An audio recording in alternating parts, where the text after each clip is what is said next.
you for waking up with Happy Ass, where we come together to grow in mind, body, and spirit so we can in turn go out to make the world a brighter and sweeter place for ourselves and for others. And Earl, if you don't know it, you have already made life brighter and sweeter for me, for sure.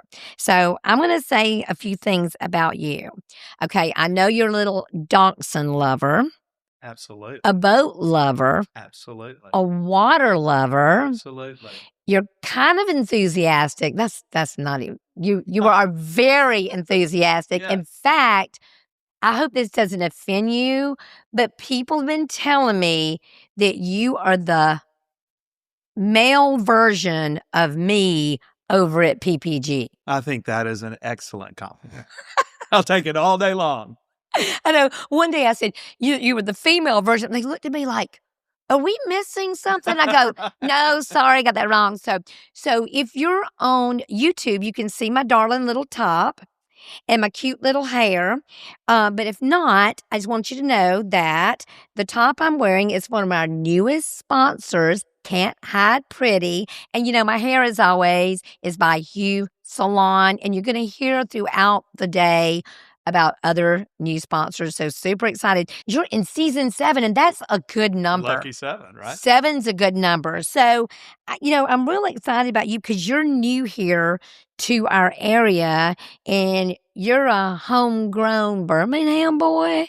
Or where were you born? So I was born in Huntsville. Okay. Which is, Alabama-Tennessee line. Mm-hmm. Was there until I graduated from high school. Then I moved to Auburn.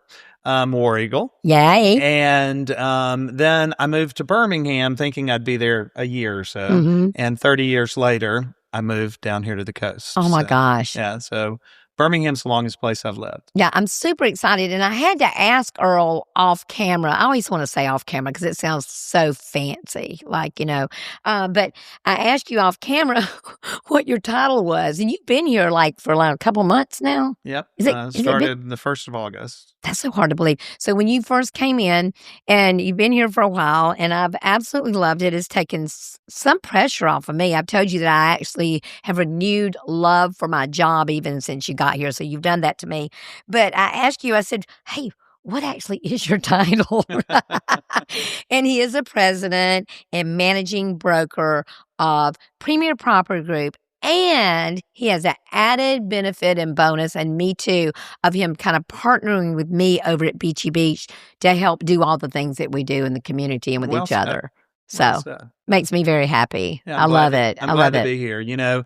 Coming from Birmingham and a big corporate environment that I was in, being exposed to you and Beachy Beach and the attitude that you have and bring to the table and the culture that you have here, it's so refreshing to be a part of this experience and be here for the happiness. Yeah. Because it's truly a happy spot. It is a happy spot. I tease all the time the meetings, and I say, when they win an award, I go, you're going to Disneyland. And of course they're not, and my daughter, who is so literal, goes, stop telling them they're going to Disneyland. I go, they don't think they're going to Disneyland. So I've got some questions for you. So this podcast is about mind, body, and spirit. So those are things we talk about. We talk about what do we do to help our mind, our body, and our spirits. And for me, I haven't always done all three at the same time.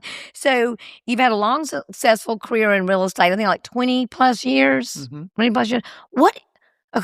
What the heck made you get in real estate? Why real estate? Well, I started my first home that I wanted to buy. It took every penny I had to get a down payment. And I bought a house, and it had green check carpet and yellow appliances. And I couldn't afford to hire anybody to fix it up and make it look good. My dad joked all the time that I didn't know what a hammer was.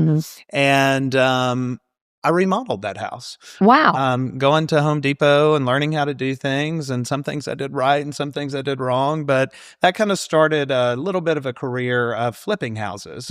So, I was in it for 2 years, tax-free, flipped, got another one, then got a business partner. And we had a little tiny crew, and we started flipping some houses. And then the crash happened and kind of backed away for a little while. And then I got my my license and got into sales and then got into management and leadership. And Yeah, you started doing the leadership stuff Yeah. shortly after that. And so what made you, because you've been in Birmingham, and that's a great city. I mean, Birmingham's a great city, a lot of culture, really a great place to go to watch plays and stuff like that. So what in the world prompted you to move to the Emerald Coast, besides the fact you wanted to be here with us? Right. The two companies, Beachy Beach and Premier Property Group, were so warm, welcoming. It was such a different pace of life. Mhm. We were in Birmingham. It was so fast paced and hurry, hurry, hurry, and just so much going on. And coming down here, it's like I put my life in second gear, Mhm. and everything's just kind of slowed down. Aside from the professional stuff, it's the water. Mhm. The water is the reason that I have come down here. Mhm. We're big boaters, so we're going to be enjoying life out on the water on Mhm. weekends and after hours and that kind Mhm. of stuff. So And your boat's on the way down the here boat is as on we the speak. boat is on the way. It's on the Tennessee River right now, leaving Lake Gunnersville, and it's headed down the Ten Tom, and it'll be coming over to Niceville. So it should be here in about a week. That is so exciting. I know that Scott and Jennifer and all the other boaters at Beachy Beach are all excited about that. Yep. I don't have a boat. I just have friends who have boats, and that's so much less expensive It's for me. a whole lot I cheaper that know, I way. know. So I spend all my money on golf. So another question I want to ask you, because this is about mind, body, and spirit. What are some of the lessons that real estate has taught you about people, patience, and perseverance and resilience? What are some of the lessons that you've learned since you've been in real estate? Real estate is has taught me all of those Mhm. things, but I guess being in the management side of the fence, I have learned that there are kind of three sides to every story. Mhm. There's your version, my version, and the truth, which is somewhere in the middle. Mhm. And I have learned that everybody is kind of bringing something to the table of value. Mhm. And when you're negotiating in a real estate transaction, there's not necessarily a winner. It's bringing a little bit from you and a Mhm. little bit from Mhm. me and coming to that meeting of the minds. And that was very hard for me to learn because I'm a very competitive person. I like to win. I like to be number one, right? And that's it has taught me that you don't have to do that, right? Mhm. You Mhm. got to give, you got to take. Mhm. But the biggest thing that real estate has taught me is maybe not taught me, maybe reinforced in me is a love for people. Mhm. There is nothing better than to be a real estate agent. A lot of people say it's when they get the keys. That was never it for me as a real estate agent. I loved walking in a house and looking at that client and seeing him or her, their eyes light up, and that's the house they're going to buy. Mhm. Mhm. That's what it was all about for Mhm. me was those people. And now in leadership, it's working with agents, giving of ourselves to agents, right? Giving all of our knowledge and our strength and our excitement, encouragement away Mhm. and giving it to them so they can go out there Mhm. and help those consumers in the field. That's what real estate's all about. And that's my favorite part. I'm not I hesitate to say this, but I think people know my heart. It's not that I love real estate. I just love that real estate has been the vehicle that I've been able to use to love on people and grow people and encourage people and mentor people. Right. I do, however, love pretty things and I love decorating and I love making things look adorable. So that makes me really happy. But if you had told me many years ago I would be a broker of a real estate company, I would tell you had lost your ever loving mind. I mean, when you were growing up, is this something you thought you would do, or Never. did you have big dreams? What were some of the dreams you had as a young kid, or maybe as a middle age? What were some of the things you thought you would do? Two things that I thought I would do. I thought I was going to go into broadcast journalism. Okay, you could do that. And the other thing that I thought I was going to do is go into politics. Oh, my lordy. That Lord. was the game plan all along. And I'm so glad that God put me on a different path, and I did neither of those things, because it's kind of like I found exactly where I'm supposed to be. And that is just so, there's just a warmth and a good feeling about knowing that you're in the right place, doing the right thing that you enjoy, that you're good at, and you're helping people. And you're with the right people. Yeah. Because I'm so fortunate, and we talk about this all the time, and I sometimes get teary-eyed when I think about the people that work for us, and same at PPG. The people are amazing. I mean, I don't know how we got blessed to have the best people, but we do. Yeah. So sorry if you other people out there, you got second best, we got the first. I mean, they're amazing. I told you this, the first time I walked in this building, right? And I opened the door to Beachy Beach, and I felt it. And it is, businesses talk about culture, and we talk about, all these buzzwords and this kind of stuff. I've always said culture is a feeling, it's a vibe. And when I opened the front door for the first time and Christy was there and she greeted me, right? Yes. I felt a warm, loving, caring environment. And then I walked through the bullpen. I met people and I met agents and ended up in the conference room in a meeting with you for the first time and your leadership team here at Beachy Beach. And it's a feeling. It's pretty spectacular. It's pretty powerful. I'm very thankful for it. I'm super thankful for it. But I really did. I'm like you. I thought I was either going to be a missionary, a motivational speaker, or a Peace Corps worker, something like that. Yeah. I used to be embarrassed. I know this sounds crazy, but I used to be embarrassed that I was in real estate because I thought that it wasn't altruistic enough. I thought that I wasn't doing enough to change the world. And then I realized that my mission field, that my purpose could be embedded in any job that I had. Yeah. As long as I brought my soul print to it and stuff like that. So I want to ask you another question, because there is something crazy about you dachshund people. What is it about people? I mean, okay, on the internet, and you'll know I always send you little dachshund little memes, and when they see dachshund things, I send them to you.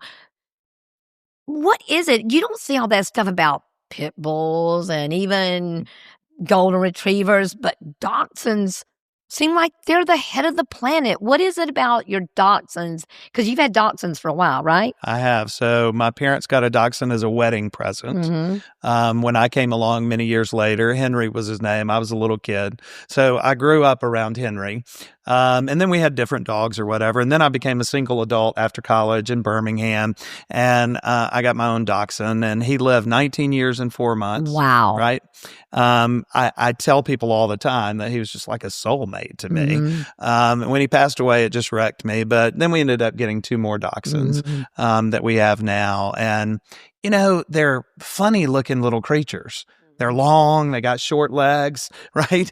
And they just have the attitude of a Great Dane or a Rottweiler. I mean, like they own the place. They are in charge, the boss, and they are just amazing animals. And life wouldn't be the same if I didn't have dachshunds. They may be like me. Like, I don't realize I'm so little till people remind me. Right. People remind me, and I go, oh, I guess I am. I never think about myself being as, until I'm standing with all these big people. But the other thing that's funny is, and this has nothing to do with anything, but I think it's funny, people will say to me on the phone, they'll say, oh my gosh, you sounded a lot bigger on the phone than you are in person. And I think the way dachshunds are, they're a lot bigger in life than they are in stature. If they're barking at you through a door or a wall, you think they're huge. Yeah, so it's cute. So what are their names? What are the Trip and Irma? Trip and Irma. Is there any story behind those names? So Trip was a litter of 3. Okay. And he was the only boy, so that's where Trip came from. And then Irma, we Googled on the internet German female names, and we were looking, and Irma popped up, and we laughed, and that's how we named Irma. Cool. I love it. I love it. That is so fun. That's so fun. So, you love boating, and I know you like to do time on the water.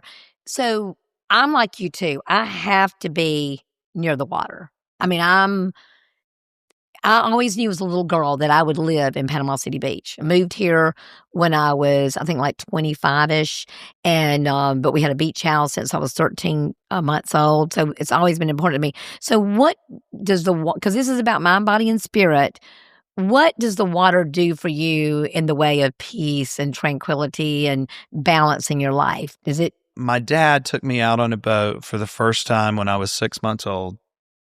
And I fell asleep on the boat, and he jokingly says he created a monster because Mhm. from that point on, it was all about a boat, being on the water, near the water. And what it does for me, and this may not be a politically correct way to describe it, but it's almost like the water is a drug for me. I mean, Mhm. it is the most calming, Mhm. soothing, take you out of reality and just put me in a state of contentment and happiness. A lot of people talk about meditation. I can't meditate.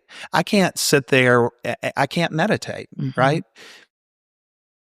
But water is kind of my version of Your meditation, meditation. Yeah, right? yeah. I may not be sitting there still, but I may be sitting on the front of a boat or driving a boat, but it's taking me to a place of pure relaxation and happiness. And it just washes away. And it would be fabulous if everybody had Mm. something like Mhm. that to Mhm. wash Mhm. those concerns away. Mm, and that's what I do when because I live real close to the beach, so I'll walk on the beach or just go look at the beach, and many times in the morning or evening when I'm running, I'll run on the sidewalk that looks over the beach, and it is so that's my I do more meditating by running and walking Right. than I do sitting still, and I do meditate, which people find Right. hilarious. How does that brain Like, of the yours slow how does down? this Yeah, it's kinda hard, I will tell right. you that right now. But, so do you have any daily habits or things you do to keep you in peace? I have some rituals that I do every single day, and I don't know if you have any because this is about mind, body, and spirit. Do you have any daily habits or rituals that you do to keep you in peace? I try really hard on a daily basis to wake up in the morning and figure out what I am thankful for, Mhm. right? I don't write it down. I don't record it Mhm. anywhere, but I try to think as I'm getting ready, you know, what am I thankful for today? It could be as simple as I have toothpaste and I'm brushing my teeth. Mhm. Or it could be something big and life changing. But I always try to stay grounded in that positivity because I think Mhm. if you start your day with a positive routine, a lot of people talk about gratitude lists at the end of the day. I don't really do that. The thing that I do in the evening is I pray before I Mhm. go to bed, Mhm. and thank God for the day and the things, and ask for guidance on other things, and I try, and I can't say that I am 100% perfect at this, but I try to keep my side of the street clean, right? Amen. Right? If I have done something Mhm. to hurt you, right? I try to make that amends with you, and I try to apologize, and Mhm. when I have gone wrong, I try to make it right. And I don't do it all the time, and I'm not 100% perfect at it, but that to me is one of the most powerful cleansing things that you can do is to say, I'm sorry to somebody else Mhm. you've hurt. Mhm. It's a powerful tool. In fact, I wrote I think probably one of my love notes was forgiveness is what's good for business. Yep. Because anytime we hold on to things in our heart and our spirits and our minds against another person, it doesn't leave any room for all the amazing things that God wants to do in our lives. And it's not that we're being punished. I don't believe in all that mess, but I do believe that if we hold on to things we don't need to hold on to, we will not have room for the other. I'll try to make the story really quick. It's so cute. So, I now can't think of who's told it, but he told a story about his little children, and then they were in the little ball pits, Yeah. the Yeah. ball pits, and he had, 2 children, and the ball pits, the one kid was just holding on to all the balls, and she kept on collecting more balls, and pretty soon, she was falling into the ball. She couldn't even walk, and her dad said, let go, let go, let go, let go. And she wouldn't let go. So finally, her sister and her dad had to come out and retrieve her because she was buried under the balls because she wouldn't let go of the other balls. And that's the way we are. If we do not let go of things, we cannot make room for the things that are happening in our lives. I think now is time for a little quick break and thank a few more sponsors. This equipment we have right now is thanks to Lucky's Pine Straw. We're so grateful for them. I am tickled pink that Jute and Palm has joined the family. Okay, I'm going to take you downtown, and you and I, this is our little trip downtown. Okay. We're going, number one, we're going to go to some cute little fun restaurants. They aren't sponsors yet, so if they want to be sponsors, they need to let me know. But we are going to go to Minutes and Miles. That's where I buy my little running shoes, my little chicken leg outfits, in case you're wondering. We're going to go to Hughes Salon, introduce you to my hairdressers, and then we're going to go to... You think they could do something with this? They could. They could make you so much more adorable than you are now. Yes, we're going to go to Hughes Salon. That's my hair salon, like I said, and then we're going to go to Jute and Palm, which is a precious place. It has housewares and a few little clothes and little darling earrings and things, and then Can't Hide Pretty. All those people downtown are my sponsors of my Happy House Life. And you could follow me over to Elysian Med Spa while I get my Botox, but, that's another story. But so I am super thankful. We have some of our new sponsors, old sponsors, and we will mention them in other episodes that are coming up. I can't believe this is season 7, and you realize you are my first interview for season 7. I'm honored. Yeah. I appreciate it very much. Yeah. I mean, I'm kind of excited about it too. It kind of helps me because I feel real comfortable with you. So if you would give advice from what you've learned, because there's a lot of things that I used to believe that I don't believe anymore. Right. And there's a lot that I clung to like my little pearls. But I've evolved over the years of the things I believed.